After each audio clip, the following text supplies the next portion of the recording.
Nous accueillons un porteur de projet, Desti, 27 ans, à Libreville, au Gabon. Bonjour Desti. Bonjour coach. Vous avez 27 ans, vous êtes gabonais, vous êtes à Libreville, vous êtes étudiant en Master 2 en administration des entreprises et management. Vous avez fait toutes vos études d'ailleurs au Gabon.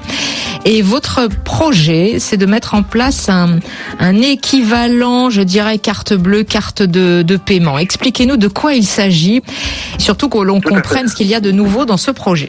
C'est un équivalent d'un portefeuille électronique qui remplacera la monnaie physique, billets, pièces, prépayés, qui ne sera pas rechargeable, qui sera utilisable jusqu'au terme du montant chargé, c'est tout. Puis après, bon, au terme de cette utilisation, il va mettre à la poubelle.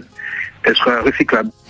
Donc c'est une carte qui ne sert qu'une seule fois? Non, qui servira jusqu'au terminus, jusqu'à l'échéance de son montant chargé. D'accord, donc vous pouvez me donner un exemple? Là, moi je suis à Libreville, je suis votre cliente, comment ça marche? Ça répond à quel besoin pour moi, Emmanuel?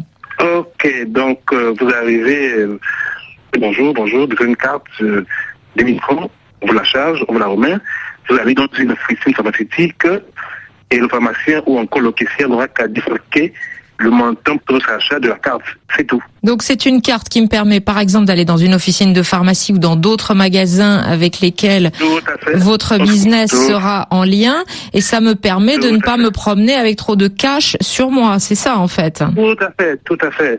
Moi j'ai mon carte prépayée pour non seulement éviter la circulation, encore diminuer le taux de circulation des faux billets, et aussi assurer la sécurité ou encore rendre plus fluide et plus simple la transaction économique entre deux opérateurs. Quelle est la différence avec un porte-monnaie électronique, par exemple, qui permet aussi de recharger via son téléphone et d'avoir du cash disponible via son téléphone mobile? Au Gabon, le réseau, ils sont disponibles à 100% en capitale et sa périphérie, notamment Libreville et sa périphérie, tout métropolis, alors que dans l'arrêt pays, c'est pas le cas, puisque moi je suis d'abord originaire de l'arrêt pays, donc moi je mets en place ce système pour faciliter non seulement la vie à l'individu qui se trouve en capitale, et aussi surtout dans l'arrêt pays. Donc votre projet permet aussi d'envoyer de l'argent à quelqu'un de votre famille dans l'arrière-pays au Gabon. De lui envoyer la carte, c'est bien ça. D'envoyer la carte prépayée, c'est ça. Voilà, tout à fait. J'ai quelques questions pour bien comprendre encore votre projet. Une fois qu'on a la carte et qu'on va chez le commerçant, le pharmacien doit disposer d'un terminal ou pas? Tout à fait. Ce boîtier serait coupé de 3 liaisons, notamment une liaison Internet, une liaison GPS, une liaison locale en fait. Mais vous utilisez malgré tout le réseau que les opérateurs également utilisent, parce que j'ai cru comprendre dans votre argumentaire que justement la carte était une réponse aux zones qui n'étaient pas couvertes par les opérateurs. Or, si je comprends bien, le terminal du commerçant utilise bien ce réseau. Tout à fait, le réseau Internet. Et en Gabon notamment, il y a une plateforme Internet qui est en train de se mettre en place à Bibi, par l'intermédiaire de Gabon Télécom. Donc moi je passerai par l'intermédiaire de Gabon Télécom et ces piliers qui sont quasiment tout le Gabon pour pouvoir connecter l'ensemble des claviers. Et en quoi votre carte est différente de toutes les cartes qui sont proposées par les banques aujourd'hui? Parce qu'à Libreville, on peut aller à peu près dans n'importe quelle banque aujourd'hui sans être à proprement parler bancarisé, sans avoir un compte en banque. On peut acheter une carte prépayée, vous chargez, la recharger et évidemment laisser des commissions à chaque opération, mais on peut... Tout à fait, mais ma carte est différente. Pourquoi? Parce que elle détruit quasiment le taux de circulation de la monnaie physique. Et aujourd'hui, j'assure que c'est un vrai fléau de se balader avec une somme importante en liquide. Parce qu'à la fin, on est exposé. Mais avec une carte prépayée bancaire, vous n'avez plus d'argent liquide sur vous. Alors, Didier Akouete n'est pas vraiment convaincu par le projet. Non, c'est-à-dire que je ne vois pas vraiment l'avantage concurrentiel décisif que vous avez par rapport à ce qui existe déjà. D'abord, cette carte est en compétition avec les cartes qui sont déjà proposées par les banques, c'est le même principe, je trouve. Deuxièmement, le porte-monnaie électronique sur le téléphone qui va jusqu'au fin fond de tous les villages est déjà largement plus avantageux que votre système. Troisièmement, il faut que vous équipiez, en tout cas que tous vos commerçants s'équipent de terminaux de paiement, ce qui est un investissement pour le commerçant. Donc j'ai du mal à voir réellement quel est l'avantage distinctif. Bon, même si ça va concourir effectivement à dématérialiser la monnaie, c'est bien, mais en termes d'investissement pour vous et par rapport à la concurrence, j'ai l'impression que vous aurez du mal. Il n'y a pas d'innovation, vous trouvez, en fait. Est-ce qu'on peut d'ailleurs... Ouais. Le réseau téléphonique, notamment l'ensemble des moyens de paiement mis en place par tous les acteurs financiers existants au Gabon, ne se limite que pour l'instant à Libreville et sa périphérie. Alors que moi, mon avantage, c'est que ma carte pays pourrait être... Elle marchera dans tout le Gabon. Mais au lieu... Voilà. Didier à côté. Non, c'est vrai. Quand je regarde une chaîne d'activité, j'essaie de regarder à quel moment de la chaîne il y a une rupture et où je peux me glisser. Là, c'est vrai, vous dites l'ensemble du territoire n'est pas bien couvert, etc. Or, on voit bien qu'il y a des acteurs qui déploient déjà des solutions. Donc, ma question, pourquoi vous ne venez pas plutôt en renfort de ces acteurs qui aujourd'hui ont beaucoup plus de moyens que vous, ont des réseaux d'agences, de représentants qui sont déployés dans des villes, dans des arrière-villes. Alors quand vous dites en renfort, pourquoi votre offre, c'est-à-dire que vous venez en disant, bon, très bien, vous êtes une banque par exemple, vous avez 10 agences dans le pays, mais il faudrait que vous en mettiez 200, ce que vous ne pourrez jamais faire. Moi, je vais essayer de vous aider à trouver des relais de distribution de vos cartes. Et moi, j'ai une équipe qui sillonne le pays, qui trouve, entre guillemets, des revendeurs de vos cartes, un peu comme on fait pour les cartes de téléphone. Et c'est la banque, en fait, qui déploie la solution.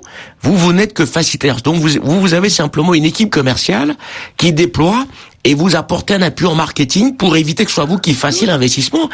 Parce que ce que je crains, c'est que votre solution, bien sûr, elle va répondre à des besoins, mais vous allez tuer assez rapidement par les gros acteurs du marché. Les banques, les opérateurs de téléphonie qui deviennent eux-mêmes des banques, parce que ça va être des banques demain. Et la réglementation est en train d'évoluer. Donc, je trouve que vous arrivez dans un chaînon dans lequel vous avez peu d'avantages compétitifs et comparatifs avec des gros acteurs qui vont vous neutraliser assez rapidement, alors que vous aurez peu des investissements sur lesquels je ne suis pas sûr que vous aurez le temps de rentabiliser avant même que les autres que vous attaquent sur ce terrain. Donc, je me disais, comment est-ce que vous regardez mieux ou différemment la chaîne de valeur de ce business de démonétisation et d'accès finalement aux moyens de paiement un peu modernes, quelles que soient les zones où on se trouve, mais en vous appuyant sur ceux qui déploient aujourd'hui ces solutions et ont plus de moyens pour le faire. Sauf que ils n'ont pas la capacité, entre guillemets, ils pourraient l'avoir, mais ils ne veulent pas aujourd'hui investir dans ces capacités qui va les obliger à recruter des hordes de commerciaux, des hordes de technos pour aller à l'intérieur, sillonner les villes, aller dans les campagnes, trouver des réseaux de distribution. Ça leur coûte trop cher. Alors que peut-être si vous arrêtez une solution intermédiaire, je me demande, c'est pas une réflexion que vous devriez mener dans le cadre du projet. Desti, à Libreville? Oui, coach, tout à fait. D'où mon intervention à la radio. Ce projet, je l'ai depuis 1 an. Et j'ai quand même essayé de faire des démarches. Notamment, je suis allé dans le banque Capta, discuter avec un gestionnaire pour ce projet. Le projet, il m'a trouvé intéressant. Mais sauf que bon, la réponse était vraiment Desti, le projet intéressant. Peut-être jeune, tu n'as pas la capacité encore, tu n'as pas l'ambition, enfin, tu n'as pas... Qui vous disait ça, Desti, tu es trop jeune, etc., tu n'as pas la capacité? Ce sont des banquiers que vous êtes allés voir, vous êtes allés voir des investisseurs potentiels? Des gestionnaires des banques que je traite par le même temps. Je suis allé, D'accord. Donc, du coup, mais c'est pas du tout ce que Didier vous dit, c'est pas du tout une question d'âge, là. Non, là, c'est même pas une question d'âge. Et puis, quand un banquier vous dit le projet intéressant, ça veut dire qu'il va pas le financer, honnêtement. Sinon, il vous dirait, c'est excellent. Merci de décoder les propos des banquiers. Mais combien ça va gagner? Vous savez, le banquier dit c'est intéressant parce que dans l'absolu, c'est vrai, le projet est intéressant. Mais le banquier, il faut que ce projet gagne de l'argent et qu'il soit viable dans le temps. Or, aujourd'hui, tel que le projet est construit, il est intéressant, effectivement, mais je ne pense pas qu'il soit viable dans le temps et puis surtout l'investissement que vous allez faire parce que le commerçant, finalement, vous allez l'obliger à acheter un terminal, ou alors c'est vous qui allez le fournir, et il va peut-être payer quelque chose tous les mois, mais il a aussi un terminal que la banque peut-être lui a déjà donné, ou la banque a déjà diffusé 10 000, 50 000, 100 000 cartes de paiement. Vous arrivez avec une carte de paiement où il y a très peu d'utilisateurs, il faut qu'il ait un terminal.